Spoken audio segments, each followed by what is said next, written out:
Hello friends, today I am going to explain you about fuse and how to draw a connection diagram of one fuse, one indicator, one switch and one socket. So first of all, I am going to explain about fuse. तो चलो मैं आप लोगों को अब fuse का diagram बना के बताता हूँ, इसका सर्किट बताता हूँ कि मैं कैसे इसको यूज़ करूँगा। ये 2 टर्मिनल मेरा एज यूजुअल निकला हुआ रहेगा किसी भी डिवाइस से। मैं इसमें एक स्ट्रिप लगाऊँगा या मैं कह सकता हूँ मेटल वायर लगाऊँगा इसमें। ये मैंने ऐसे शो कर दिया। ये मेरा एक वायर रहेगा, यही है जो मेरा जब ओवर करंट होता है तो ये मेरा हीट हो जाता है और बर्न हो जाता है। तो चलो मैं इसके बारे में थोड़ा बता देता हूँ। ये मैं इसका सिंबल ऐसे लिया हूँ, मैं सिंबल बोल देता हूँ इसको। अब मैं इसके बारे में बताता हूँ,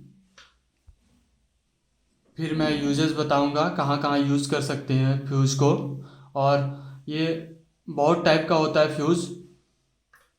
मैं अभी एक टाइप का लूँगा और मैं दिखाऊँगा कैसे कनेक्ट करते हैं, उसका स्ट्रिप को कैसे लगाते हैं। तो चलो मैं अभी बताता हूँ फ्यूज़।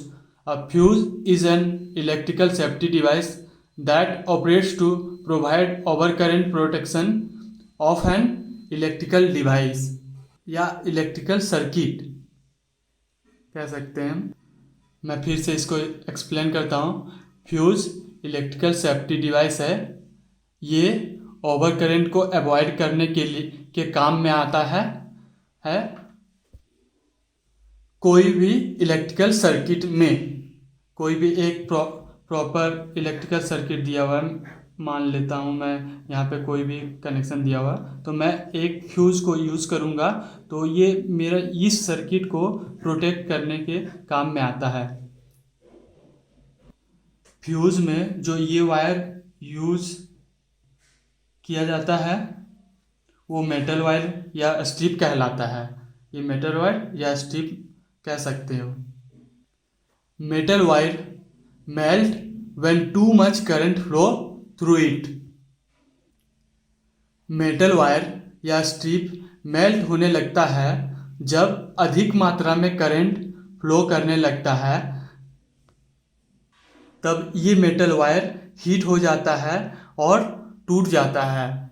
जब ये मेटल वायर टूट जाता है तो मेरे कोई भी सर्किट को ये प्रोटेक्ट करता है, क्योंकि वहाँ पे फिर सप्लाई जाने नहीं देता है। वो सप्लाई जाता नहीं है तो ये करंट फ्लो नहीं होता है, तो ये सेफ्टी प्रोवाइड करता है उस सर्किट में। Then fuse must be replaced और rewired depending upon type of fuse. तब हमें फ्यूज के वायर को, जो फ्यूज में लगा होता है ये वायर, उसे हमें पतले वायर मेटल वायर का यूज़ करना चाहिए। फ्यूज में ये जो वायर होता है ये ज़्यादा मोटा नहीं होना चाहिए। मैं आपको प्रैक्टिकल वीडियो में बताऊंगा कि ये कितना मोटा लेना है जो कि मेरे सर्किट को डैमेज ना करे। अगर मैं ज़्यादा मोटा ले लेता हूँ ये स्ट्रिप तो मेरे सर्किट को ऑफ नहीं करेगा और ये बंद कर देगा जब ज़्यादा वोल्टेज इसमें सप्लाई आ जाएगा तो। और अगर हम थीन वायर लेते हैं, पतला वायर लेते हैं, तो ये ओपन हो जाएगा सर्किट, तो करंट फ्लो नहीं होगा, तो कोई हार्म नहीं करेगा सर्किट को। वायर में कॉपर वायर मटेरियल यूज़ किया जाता है, तो मैं इसमें स्ट्रिप भी कॉपर वायर का ही ले लूँगा। ऐसे बहुत तरह के यहाँ पे स्ट्रिप लिया जाता है, बट मैं कॉपर वायर लूँगा और बताऊँगा आप लोगों को प्रैक्टिकल वीडियो में कि कैसे इसको कनेक्ट किया जाता है। चलो तो मैं आप लोगों को इसका डायग्राम बता देता हूँ कैसे कनेक्शन करना है। इस सर्किट को कंप्लीट करने में हमें मटेरियल रिक्वायर्ड होगा 1 fuse, 1 indicator, 1 switch, 1 socket, 1 switch board, wire, a screw and a screw driver. But जैसा कि मैं इसमें डायग्राम बता रहा हूँ तो इसमें मैं कुछ यूज़ नहीं करूँगा। मैं इसको प्रैक्टिकल वीडियो में यूज़ करूँगा सारे इक्विपमेंट को और कनेक्ट करके बताऊँगा। तो मैं यहाँ पे अभी कनेक्शन बता देता हूँ। मैं कनेक्शन बता देता हूँ।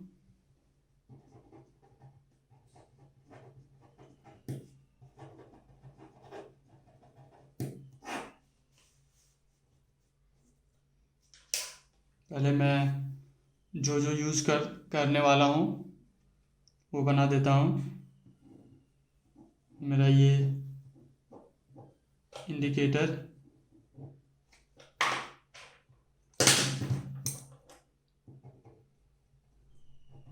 मैं ये इंडिकेटर बना दिया।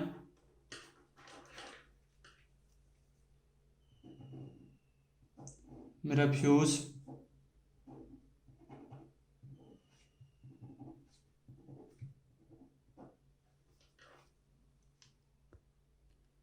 ये मेरा फ्यूज़ हो गया। मैं ऐसे इंडिकेट कर देता हूँ। अब मैं एक स्विच बनाता हूँ। ये स्विच बना दिया। एक 3 पिन सॉकेट बना देता हूँ जिसमें एक फेस, एक न्यूट्रल और एक अर्थ रहेगा। मैं ये चारों को बना दिया। अब कनेक्ट करके बताऊंगा। ये मेरा एक फेज आ गया, एक न्यूट्रल आ गया, एक अर्थ वायर आ गया। मैं तीनों को बना दिया। अब मैं फेज का कनेक्शन करता हूँ। फेज, ये जो टर्मिनल है, नीचे वाला टर्मिनल सारे फेज से कनेक्टेड रहेगा। ये मैंने फेज से कनेक्ट कर दिया। और ये जो मैं स्विच को सॉकेट से कनेक्ट कर रहा हूँ। स्विच सॉकेट के लिए ऑपरेट होगा। तो ये मैं ये फेज टर्मिनल मैं फेज में कनेक्ट कर देता हूँ। ये मैं फेज में कनेक्ट कर दिया। अब मैं न्यूट्रल के लिए कनेक्शन करूँगा। तो जैसा कि यहाँ पे लिखा हुआ है न्यूट्रल, तो मैं न्यूट्रल यहाँ से तो लेके जाऊँगा ये एक, और दूसरा मैं इंडिकेटर से न्यूट्रल लेके जाऊँगा, क्योंकि ये मेरा स्विच तो है नहीं। ये मेरा, जैसे कि आप सिंपली मान लो लोड है, तो लोड के लिए एक फेज चाहिए, एक न्यूट्रल चाहिए। वैसे ही ये मैं इंडिकेटर में एक न्यूट्रल लेते जाता हूँ। ये मैंने न्यूट्रल एक लेते गया और एक फेज तो कनेक्टेड है। तो फेज का मैं कनेक्शन अभी बताता हूँ। पहले ये न्यूट्रल जो एक बचा हुआ है, मैं इसको यहाँ से न्यूट्रल से कनेक्ट कर देता हूँ। ये मेरा न्यूट्रल का कनेक्शन कंप्लीट हो गया। अब मैं फेज नीचे से कनेक्टेड है। अब फ्यूज़ में फेज आएगा, और यहाँ पे मैं जब ये स्ट्रिप को उखाड़ दूंगा तो यहाँ से तो मेरा सप्लाई नहीं जाने लगेगा, मतलब मेरा पूरा सर्किट ऑफ हो जाएगा। तो मैं यहाँ पे फेज लेते जाता हूँ।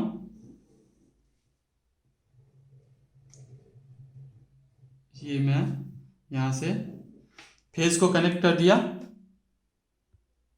अब मैं अर्थ वायर को कनेक्ट कर देता हूँ। ये मेरा अर्थ सॉकेट के अर्थ में जाके कनेक्ट हो गया। तो मेरा सर्किट डायग्राम कंप्लीट हो गया।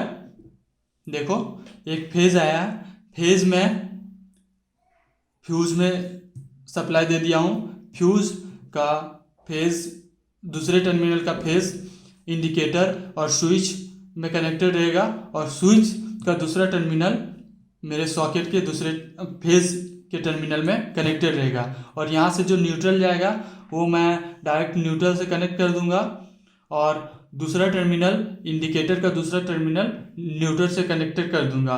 और जब मेरा यहाँ पे अर्थ वायर दिया हुआ है तो मैं अर्थ से लेके ये कनेक्ट कर दूंगा। ये मेरा सर्किट डायग्राम कंप्लीट हो गया। जैसा कि आप देख रहे हो, कोई भी सर्किट रहेगा उसमें मैं फ्यूज का यूज़ कर सकता हूँ, या फिर मैं स्टेबलाइजर में यूज़ कर सकता हूँ, इन्वर्टर में यूज़ कर सकता हूँ। जहाँ पे मेरा सप्लाई बोर्ड है वहाँ पे मैं फ्यूज़ का यूज़ कर सकता हूँ। बट नाउअडे फ्यूज़ के जगह पे एमसीबी का यूज़ करते हैं जहाँ से सप्लाई आता है। बट मैं नॉर्मली एक बोर्ड में फ्यूज़ का यूज़ कर सकता हूँ, क्योंकि अगर मेरे को अगर नीड होगी वो पूरा सर्किट ऑफ करने की तो मैं उससे कर सकता हूँ, उसको निकाल दूंगा तो मेरा सर्किट ऑफ हो जाएगा। चलो मैं आप लोगों को नेक्स्ट वीडियो में मिलता हूँ और बताता हूँ इसका practical. Thank you for watching my video.